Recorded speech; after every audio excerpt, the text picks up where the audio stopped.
let me tell you about the day everything changed. The day we all finally understood what we were dealing with when it came to humans. My name is Ambassador Quillox of the Terulian Collective, and I've served as a senior representative on the Galactic Council for over 73 cycles. I've witnessed the rise and fall of empires, mediated disputes between ancient enemies, and helped negotiate peace treaties that saved billions of lives. But nothing, and I mean absolutely nothing, prepared me for witnessing humanity's polite mode turn off in real time. It happened during what should have been a routine diplomatic session in the Grand Galactic Council chambers aboard Nexus 7, our most prestigious space station. You know the place, I'm sure. Vast crystalline viewports offering that spectacular panorama of the Andromeda spiral arm, gravity-defying architecture designed by the architects of Lumina IX, and those absurdly uncomfortable seats that somehow cost more than an interstellar cruiser. Typical council extravagance. Humans had only been part of our galactic community for about 30 standard cycles, barely a blink in cosmic terms. They came bursting onto the scene with their patchwork fleet of ships and their bizarre insistence on what they called diplomatic courtesy. That should have been our first clue, honestly. Suspiciously polite. That's what Ambassador Grex Thul called them during one of our private sessions. And he was right. Here was a species that evolved on a death world, a planet so obscenely dangerous that most spacefaring races would consider it uninhabitable, and yet they kept saying please. And thank you, and we respectfully disagreed during negotiations. They smiled when threatened.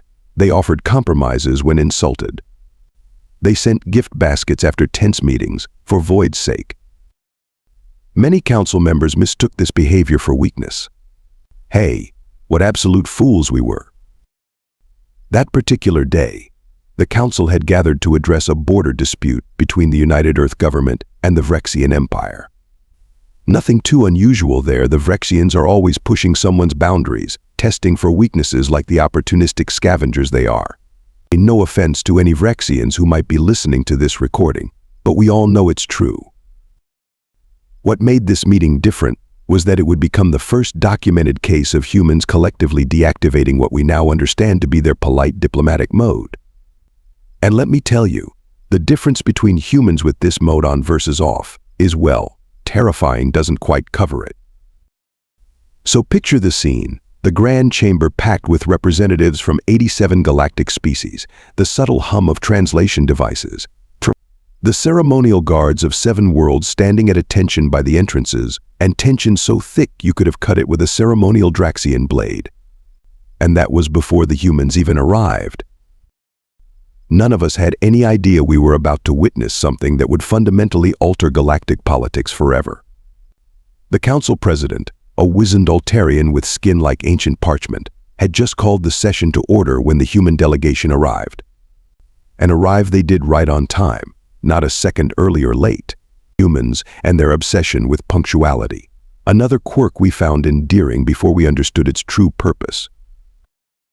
Leading the Earth delegation was Ambassador Eleanor Frost, a tall woman with silver-streaked black hair pulled back in a severe style that accentuated her sharp features. Beside her walked Admiral Jackson Steele, a broad-shouldered military man with dark skin and the kind of steady gaze that made even veteran diplomats sit a little straighter. 2 humans, just 2.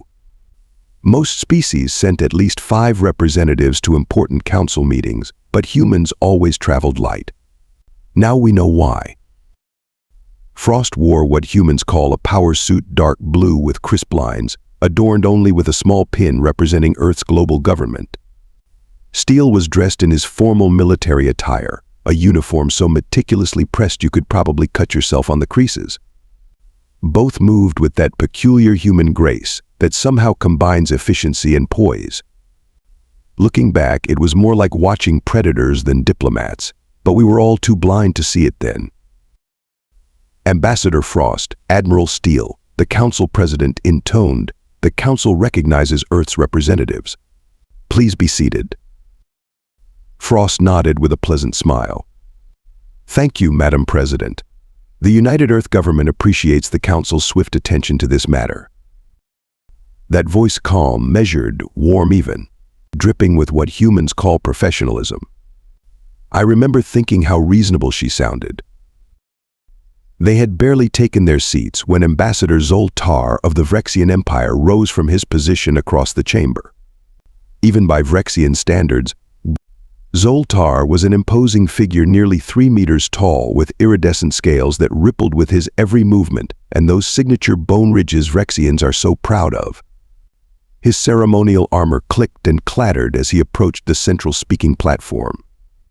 "Esteemed council members," he began, voice booming through the translation systems, "the Vrexian Empire brings serious accusations against the humans." He gestured dramatically, and a holographic display materialized above the central table, showing several human vessels clearly within the contested Rigel border zone. "These Earth ships," he continued, jabbing a clawed finger at the display, "violated our sovereign territory not once, but 17 times in the past lunar cycle. They claim peaceful intentions while their actions speak of military provocation." I watched Frost and Steel exchange a brief glance. Just a flicker of eye contact, nothing more. At the time, I dismissed it. Now I know it was the first signal. Frost rose gracefully when recognized by the President. "Thank you for bringing this concern to the Council, Ambassador Zoltar," she said, voice still pleasantly modulated. "There is, however, a simple explanation. Our ships entered the disputed zone, which I must emphasize is still under negotiation and not recognized as Vrexian territory by either Earth or this Council on a humanitarian mission." With a simple gesture, she adjusted the holographic display to zoom in on what appeared to be a damaged vessel. "This is the commercial transport Stellar Horizon, which issued a distress call after experiencing catastrophic engine failure. As the closest vessels able to render aid, our ships responded as required by Galactic Maritime Law, Section 47B. Being a convenient excuse, Zoltar hissed, his scales flushing that distinctive orange Vrexian's display when agitated. "Your rescue mission involved no fewer than 3 military-grade vessels. Standard protocol when operating near disputed space." Admiral Steele spoke for the first time, his deep voice remarkably controlled. "The rescue ships were accompanied by a security detail, as permitted under Article 12 of the Non-Aggression Pact." Zoltar made that dismissive clicking sound with his mandibles that Vrexians are so fond of. "The Vrexian Empire demands compensation for this territorial violation. We require 1 billion universal credits and the immediate cession of the Rigel mining outposts to Vrexian control." The chamber erupted in murmurs. Even by Vrexian standards, this was an outrageous demand. I glanced at Frost, expecting outrage, or at least diplomatic indignation. Instead, she smiled, that same pleasant, professional smile. But as a senior diplomat who had spent decades studying micro-expressions across species, I noticed something others might have missed: a slight tightening around her eyes, a barely perceptible tension in her shoulders. "Ambassador Zoltar," she replied, her voice still carrying that infuriating politeness, "while we respect the Empire's position, such demands are not proportionate to the situation. Perhaps we might suggest arbitration on the matter by a neutral third party." It was such a reasonable response, so measured, so diplomatic. But something had changed. I felt it, like the subtle shift in air pressure before a storm. The human polite mode was still engaged, but something underneath was stirring. I should have warned them all right then. If I had known what was about to happen, I would have called for an emergency recess. But like everyone else in that chamber, I was about to learn exactly why antagonizing humans is the worst mistake any species can make in this galaxy. Ambassador Zoltar's mandibles clicked in what passes for amusement among Vrexians. He looked around the chamber, clearly enjoying the audience's attention. Then he dropped the bombshell that would change everything. "Your humanitarian justification is touching, Ambassador Frost," he said, drawing out each word with venomous delight. "But perhaps you should know that the distress call from the Stellar Horizon was not entirely accidental." The chamber went silent. Even the ever-present hum of the translation devices seemed to fade away. "I don't understand what you're implying, Ambassador," Frost replied, her voice still maintaining that professional calm, though I noticed her hands had stopped moving completely. Zoltar's scales rippled with amusement. I am not implying anything, human. I am stating a fact. The Vrexian Empire arranged for that vessel to be disabled. A simple matter of rerouting some of its power couplings. Completely reversible, of course. We merely wanted to observe how Earth would respond to a situation in disputed territory. Several council members gasped. What Zoltar was admitting to was a clear violation of at least 7 interstellar treaties, deliberately disabling a civilian transport as a political test. It was unconscionable. But Zoltar wasn't finished. He leaned forward, fixing his 4 eyes directly on Frost and Steel. "You primitive apes, playing at diplomacy," he hissed, his universal translator not quite masking the contempt in his voice. "Did you really think the Vrexian Empire would allow your kind to establish a foothold in the Rigel sector? You, who were flinging feces at each other while we were mapping the stars." That's when I saw it. Ambassador Frost's smile didn't disappear, it froze.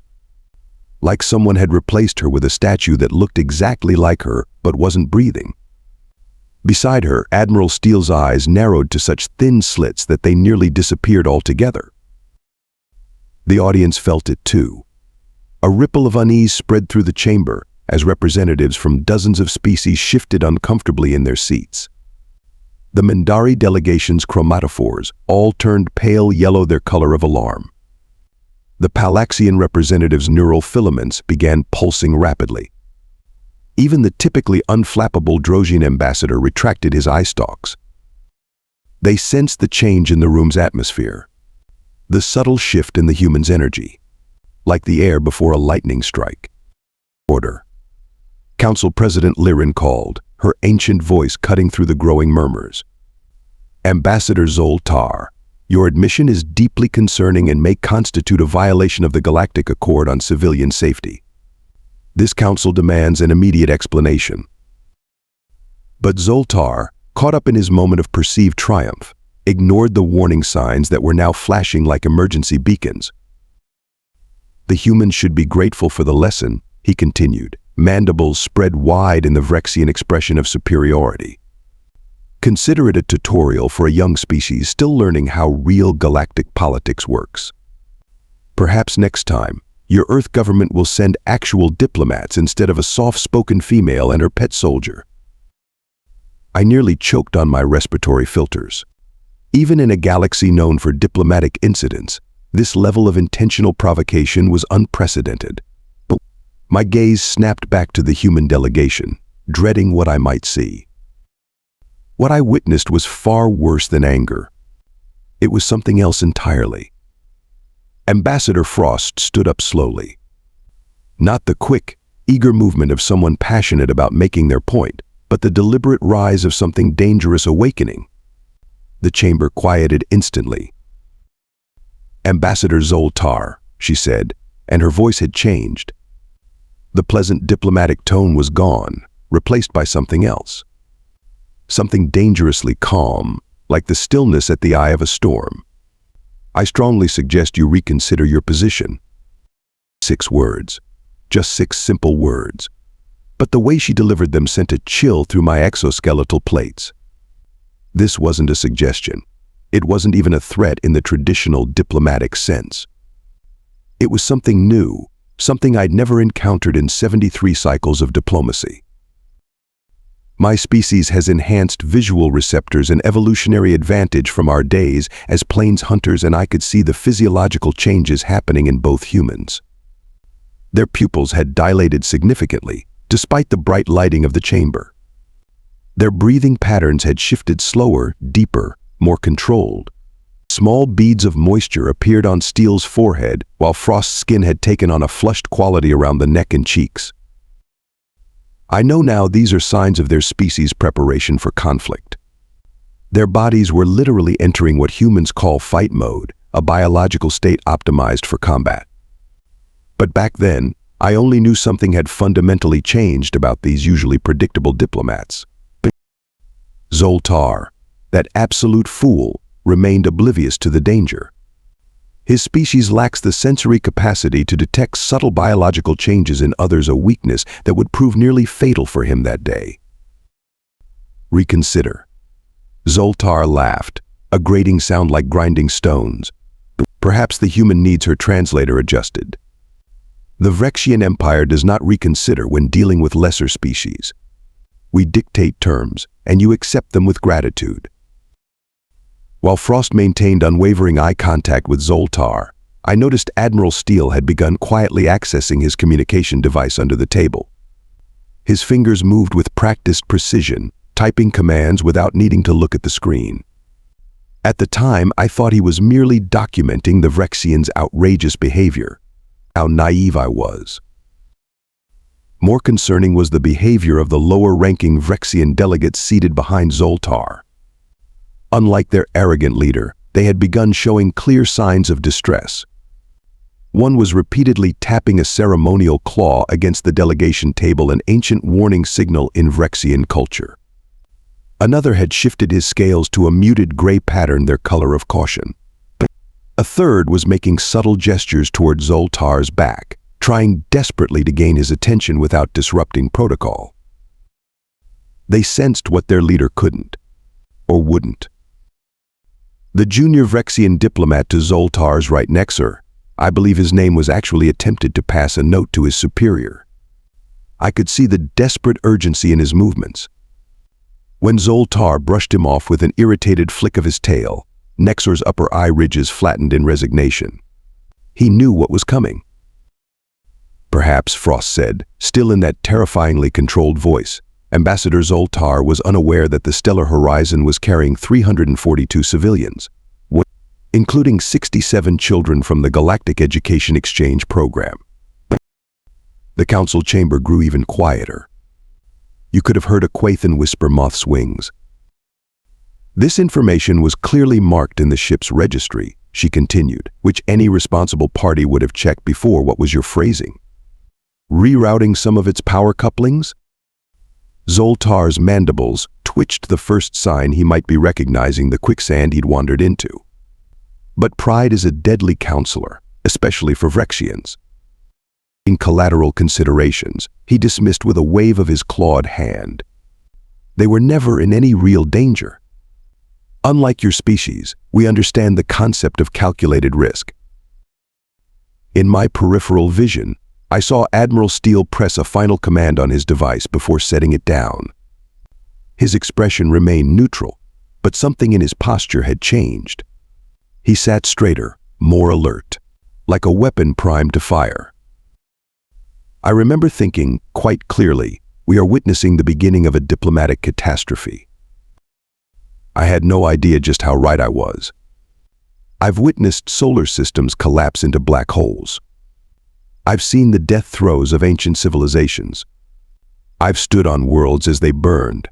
But nothing prepared me for what happened next in that council chamber. Ambassador Frost placed both hands flat on the table before her and leaned forward slightly. The gesture was subtle, but it caught everyone's attention. When she spoke, her voice carried effortlessly through the chamber without raising its volume. Ambassador Zoltar, this is your last chance to resolve this matter peacefully. Return control of the stellar horizon to its crew, acknowledge your treaty violations, and we can conclude this incident through proper diplomatic channels. It was a perfectly reasonable offer, a graceful exit strategy that would have allowed the Vrexians to save face while walking back from the precipice. Any skilled diplomat would have recognized it for the lifeline it was. Zoltar wasn't just unskilled. He was catastrophically arrogant. He laughed, a harsh, clicking sound amplified by the chamber's acoustics. Last chance?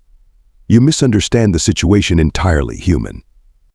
Your rescue team boarded the vessel 4 standard hours ago. They are now guests of the Vrexian Empire. Gasps echoed throughout the chamber. Taking diplomatic personnel hostage wasn't just a violation of galactic law, it was an act of war. You've captured our rescue team?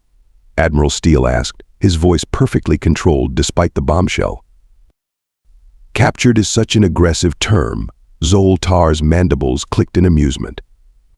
Let's say they're being detained while we verify their credentials. Standard security protocols, you understand.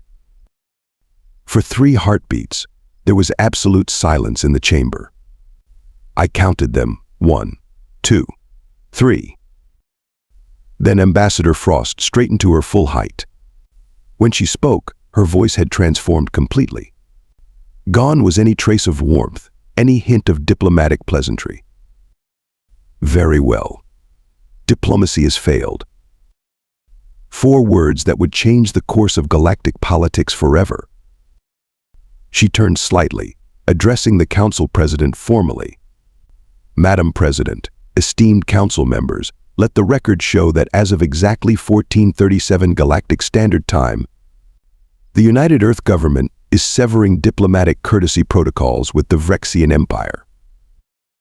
Several council members exchanged confused glances. This wasn't standard diplomatic language. No one had ever heard of diplomatic courtesy protocols before. It wasn't in any treaty or agreement we recognized. Because it wasn't meant for us. It was a coded message to other humans. What happened next still haunts my dreams. Both human representatives changed. There's no other word for it. It was as if masks had been removed, revealing something ancient and predatory beneath. Ambassador Frost's face, previously animated and expressive, became utterly still. Her eyes, once warm and engaging, turned cold and calculating, assessing the room with the clinical precision of a hunter categorizing threats. Her posture shifted subtly, weight redistributed, as if preparing to move quickly. Admiral Steele's transformation was even more dramatic. The military man had always carried himself with discipline, but now that discipline took on a lethal quality. His hands, previously kept politely folded or gesturing conversationally, became perfectly still. His breathing slowed visibly, his gaze fixed on Zoltar with such focused intensity that several nearby delegates instinctively moved away from the Vrexian ambassador. The humans hadn't physically changed at all. They'd simply stopped pretending to be harmless. The effect was immediate and visceral, and council members recoiled in their seats. The Palaxian representative's neural filaments began vibrating so violently that one snapped off and fell to the floor. A Drosian diplomat fainted outright. 3 different species activated personal shield devices, despite the strict prohibition against defensive technology in the chamber. I found myself gripping the edges of my seat, ancient survival instinct screaming at me to run, to hide, to get as far away from these predators as possible. Ambassador Zoltar's scales had shifted to a mottled yellow-gray, the Vrexian display of confusion. What is the meaning of this theatrical display? He demanded, but his voice had lost its commanding tone. Frost tilted her head slightly, studying Zoltar as one might examine an insect before deciding whether to squash it. There's nothing theatrical about it, Ambassador, she said, her voice now stripped of all artificial pleasantry. You've just witnessed the deactivation of our diplomatic courtesy protocol. You wanted to see how humans really conduct galactic politics? Congratulations, your wish has been granted. The most terrifying part wasn't what she said. It was how she said it, not as a threat, but as a simple statement of fact. We were no longer dealing with diplomats. We were facing what humans truly were, apex predators from a death world who had, until that moment, been restraining their natural instincts out of courtesy. And that courtesy had just been revoked. Ambassador Frost touched a small control on her wrist device, and the chamber's central holographic display changed. Gone were the images of human ships in disputed territory. In their place appeared a tactical map of Vrexian space, showing dozens of Earth vessels already positioned at strategic locations throughout their empire. While we've been talking, Frost said, her voice as cold and clear as ice, the United Earth Defense Fleet has moved into position around key Vrexian military and economic assets. My respiratory sacs nearly collapsed. The timestamps on the tactical display showed that some of these ships had been in position for days. The humans hadn't responded to Vrexian aggression, they had anticipated it. Admiral Steele stood now, gesturing to expand a portion of the display.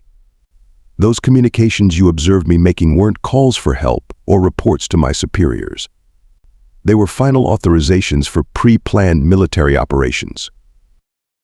Zoltar's mandibles clicked rapidly, a sign of extreme agitation. This is an act of war.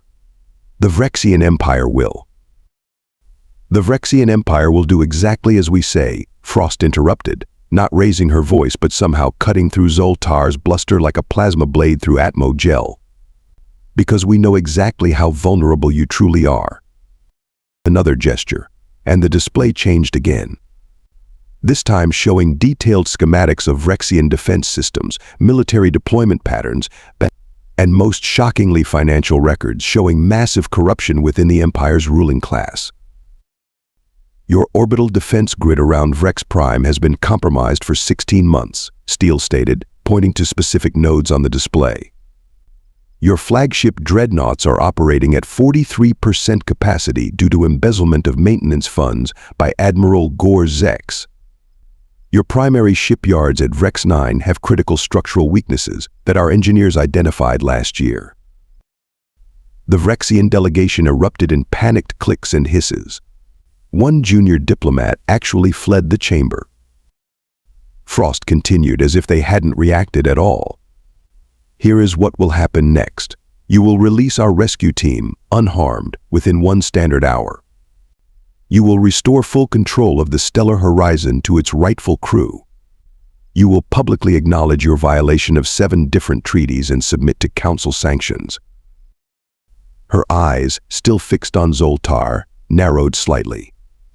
If these conditions are not met, Earth forces will begin systematic operations against your empire. We will not target civilian populations. We don't need to. She gestured at the display again, highlighting key infrastructure points. Phase 1, we will disable your long-range communication relays, isolating each of your colony worlds from central command. Phase 2, precision strikes against your fuel processing facilities will ground your fleet within days. Phase 3, strategic financial information about your leadership's corruption will be released to your population. The methodical way she outlined the destruction of a 1,000-year-old empire was perhaps the most chilling thing I'd ever witnessed. No bluster, no emotional appeals, no threats of violence for violence's sake. Just a coldly efficient plan to dismantle an interstellar civilization piece by piece. Your entire empire, Admiral Steele added, will collapse within 28 days.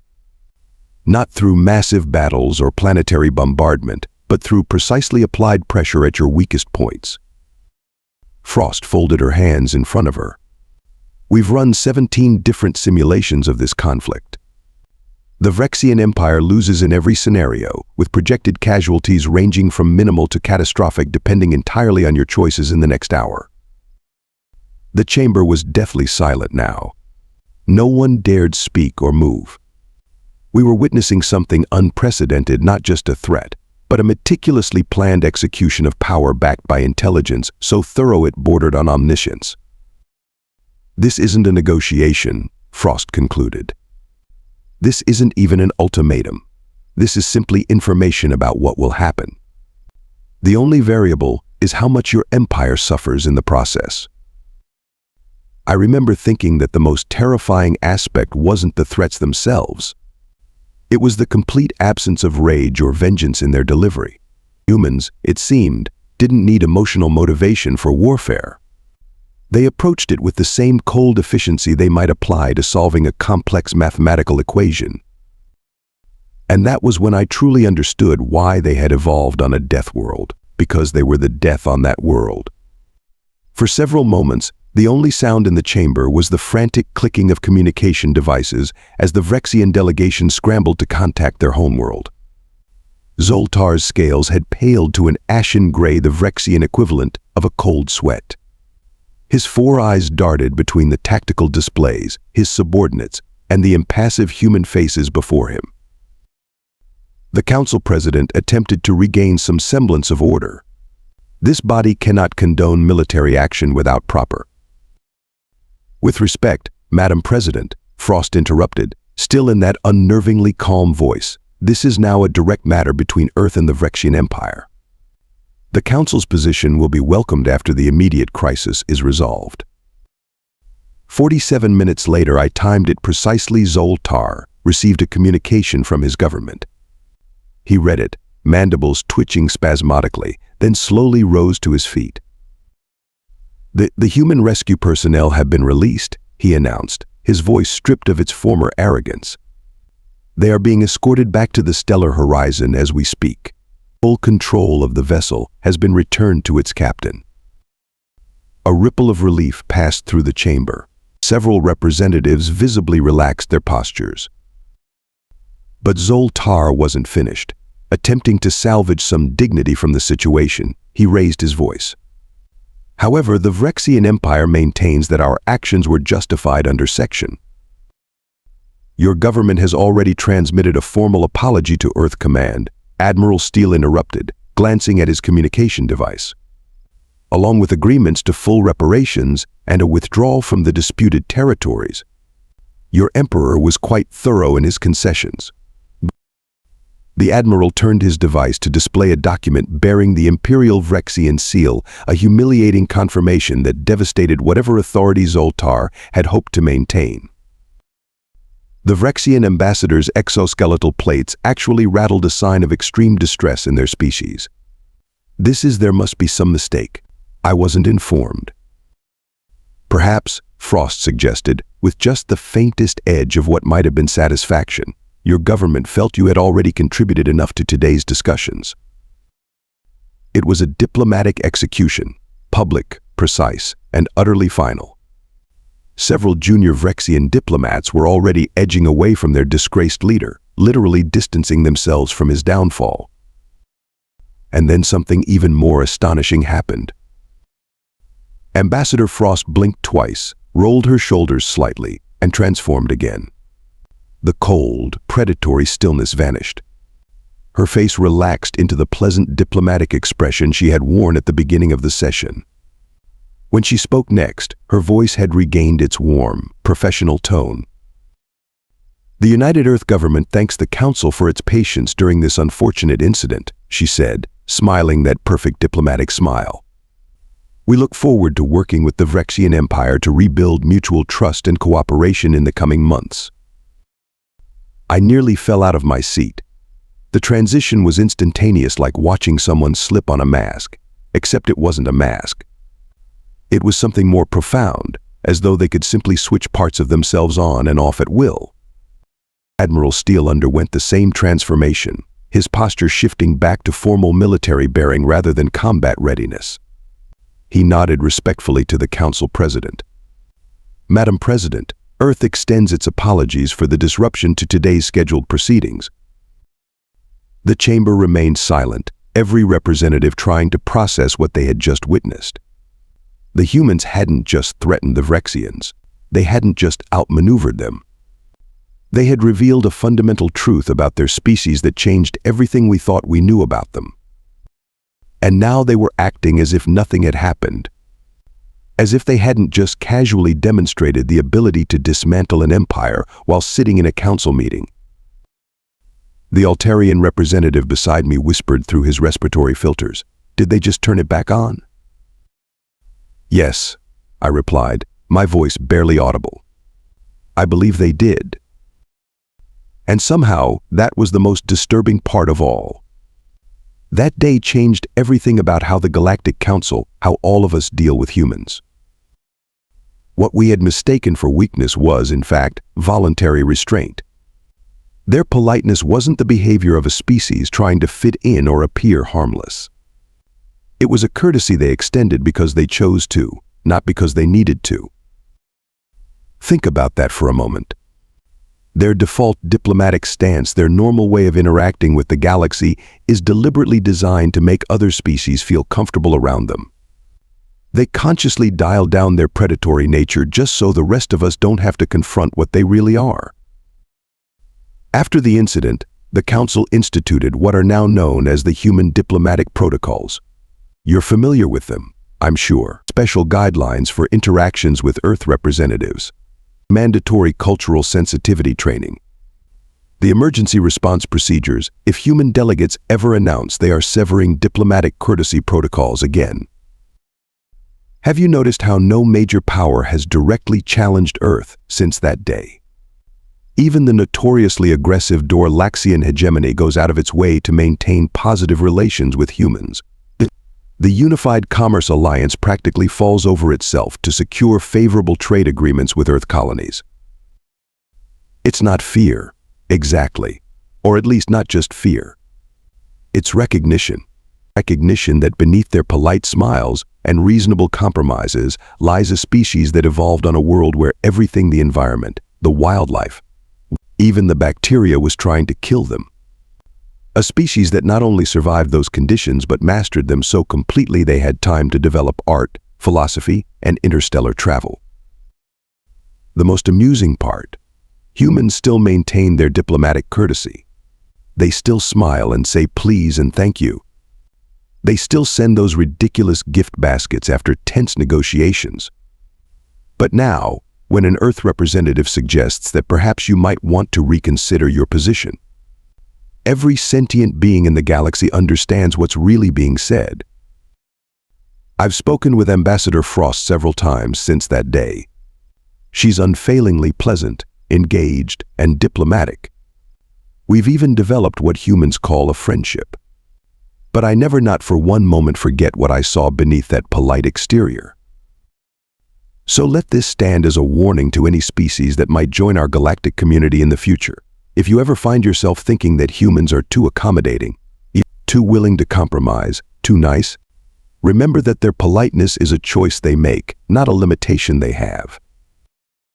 Because I've seen what happens when humans decide courtesy is no longer warranted.